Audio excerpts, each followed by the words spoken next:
Sam Osborne, Craig Shipek, and 991 Michael Austin. So we did have 22 finishers out of the 22 starters yesterday, and it looks as though we've got a full grid down there today, Keith. So we've got Scott Halliday, reigning champion of brands, on pole position. Lee Healy and Don Gilbert on that front row. Looks like a gap towards the rear of the field, but the red lights are on. The revs rise. Out they go. That's a hop, skip and a jump there for Scott Halliday. Lee Healy makes a good start, and Don Gilbert goes with him. Tries to go to the inside, but there's no room. So Don is forced to go to the outside, but Scott Halliday's already there and takes up that second position.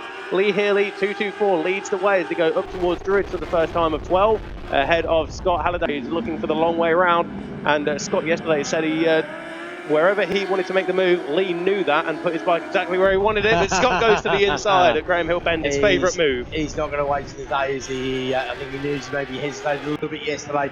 And look at that, he's going to try and block Healy into service. He's done so nicely. So this is going to be the battle between these two. I think somebody got an absolutely dreadful start there in the middle of the field. I'm going to pick up their bike in just a moment. I couldn't quite see the number because my eyesight, these distances don't work together. As the leader's onto the straight there. And sure enough, Scott Halliday, the reigning champion of brands, wants to stamp his authority on this race once again. Over the line they come. I'll let you call on the line, try and work out who that was with the terrible look. Yeah, it looks like Carl Compton dropped 7 positions there. Yeah, that's who I thought it was, to be honest. And Carl saw us at the presentation last night and said, "Did you see that awful start of mine?" Well, guess what, Carl? You've now done it twice. So maybe I think I know what aspect of your racecraft you need to work on there, Carl. But yeah, fair play. You got away with it. That was a bit scary. There's a gap opening up there between 3rd and 4th place, but 4th position at the moment is the first of the retros. That's number 141, Ramon Hunt, on that blue and white Yamaha R1. That's the cross-plane Yamaha R1 there, of course, being in the retros for Ramon Hunt. But leading the way, it is Scott Halliday still. He came across the line with a 0.2 of a second advantage over Lee Healy, yesterday's race winner. But Don Gilbert's going with them, and they're all in the 48s. They're 49 flat for Don Gilbert, but a 48.983 for Halliday, 48.994 for Lee Healy. Close stuff. Ramon Hunt was on the podium in the retros yesterday, but unfortunately, because there's only half a dozen of them, we only paid the gold medal to the winner. That was Clinton Wood, but he's now 3 places behind Ramon this time round, so looking good at the moment for Ramon to take the gold medal home as they sort themselves out. A few chopping and changing. Betts goes past on Roans, Paul goes past on Wren. He changes the back as Morgan goes out. Creasy has not come round either, unfortunately. I'm not sure if he made the start of the race there, sadly. Yeah, he was out in this race on a K4 600 yesterday, wasn't he? So probably the side of that's probably not the best bike to... Dead horse and flogging seem to be the words that spring to mind there, don't they? Certainly do. It's across the line again from our leaders. 0.535 was the gap between the top 3. This time around it's 0.571. Lee Healy, fastest lap of the race with a 48.769. And here's a good fight between Justin Rhodes and Ryan Bull. They are fighting for, that's 11th overall. Justin Rhodes, 3rd of the retros. Ryan Bull, 4th of the Clubmans, ahead of Matt Wren, 4th of the retros. But the leaders down in towards Graham Hill Bend again. And it looks like Lee Healy just gained a 10th or so on the entrance in towards Graham Hill Bend. But they're on towards Surtees now. Watching him go through there, it's desperately close to Lee Healy. He's not giving up on this one again. We see that variety of lines. And I personally think Healy's got the slightly better line. Will it give him the extra drive he's going to be needing to get off? No, I tell you what, Halliday squirt the power on a little bit harder, I reckon. And opens up by another gap. And Healy strong on the brakes into Paddock Hill Bend. Here comes the play at the plate. And he's through. Will he run wide? Will he be able to tuck it back like he normally does? He does indeed. It looks like Halliday's going to try and fight straight back, but he hasn't got anything extra in his tank. And you're right about Gilbert. He's staying right with these two as we come round Druids, down the hill once again. And this time it looks as though Healy said, I want to turn it leading. I want to get away this time. Big gap between 3rd and 4th. Good little scrap for 4th place between those 3 riders, with the 7th place man not too far off the money there. We've got another big gap back from 7th to 10th as the rest of the field spread themselves out. I wonder if back markers might have a factor to play here, because this is a long race, of course. We're only a 3rd of the way into it. Fastest lap of the race has gone to Lee Healy on the previous lap where he did that overtake. Be interested to see what he's done with a clear track in front of him. And sure enough, he goes just a fraction of a second slower than he has previously. There is a faster lap out there somewhere. nobody's gone the double purple. I don't know if Don Gilbert's made some setup changes from yesterday, but his fastest lap yesterday of 49.2, but today he's already into the 48.7s while he's sticking with the two Hondas in front of him. But as you said there, Keith, Lee Healy leads the way on that all-pink Honda 5-blade, but Scott Halliday is so strong on the brakes there, and he said that his strong points yesterday were Paddock, Graham Hill Bend, and I think coming around clearways as well, but Lee Healy, well, he got the better of the tail enders yesterday as Scott Halliday plays chase. Ramon Hunt on the old R1, sponsored by mywallet.com, and he's done a really good job there in 4th place overall to be holding off some of those more recent machines behind him as the leaders make their way across to complete halfway distance. No change, of course, in the top bunch, though Halliday is now the fastest man on the track, goes 48.4, so he is right in there. Pack marker is going towards Druids then, so who will it work for, who will it work against, as Lee Healy goes the long way around. Scott Halliday will try and cut up the inside, as does Don Gilbert, and it looks though it's pretty much equal for everyone there. Scott Halliday close enough to make a move, is he? Not this time around, but Don Gilbert just closed up a little bit there, but doesn't quite seem to get the jump out of Graham Hill Bent to just hold on to those guys, does he?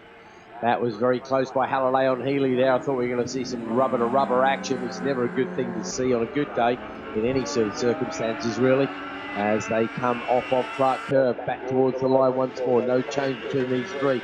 The top three have been covered by around about 3/10 of a second for the last few laps, and they certainly maintain that sort of pace, all in the very low 49s, 49.0s, 49.1. Up the top we go once again. Healy is the target for Halliday, who's looking around the outside at Druids. He won't get anything there. That allows Gilbert to close up just a fraction, just a bike length or so. He's right in the mix. Going for it. Oh, that's a go. Surely he's going to run wide, isn't he? Yep, Halliday does indeed run wide. He had no option there. He did go very late indeed. That's worked to Healy's advantage, and then Gilbert is still right in there. He's also trying to find a little bit of an advantage because of that slight, well, it's not really a mistake. I think the gap was there. He went for it. I think he had to go for it. He got lost anything by it. He's back where he started from. And you never know, maybe it would have spooked Healy, but it's let Healy know, or it's certainly reminded that he's got very close competition as we come across line. Halliday from a long way back, up the inside he goes. He's going to run wide, surely. Yes, he does once again. Healy gets him on the comeback. These two are absolutely going at it. That was almost a Pete Baker move of Paddock Hill Bend there, wasn't it? Wasn't it? Yeah, the classic Pete Baker dive. There we go, down to the bottom once again. Halliday, slightly different line. I think Gilbert is watching these two, wondering if they're going to be a little bit of a paint rub there, and maybe a gap for him to punch his way through the flying fiberglass. Lee Healy's not hanging about purple in sector number 1, and he's gone 0.3 of a second quicker than Scott Halliday. So Lee Healy trying to get the hammer down. We are at 2/3 race distance now, coming around to complete lap number 9 of 12, but purple in sector number 1 for your race leader. But here comes Scott Halliday again. Will he try it up the inside into Paddock? Not this time around.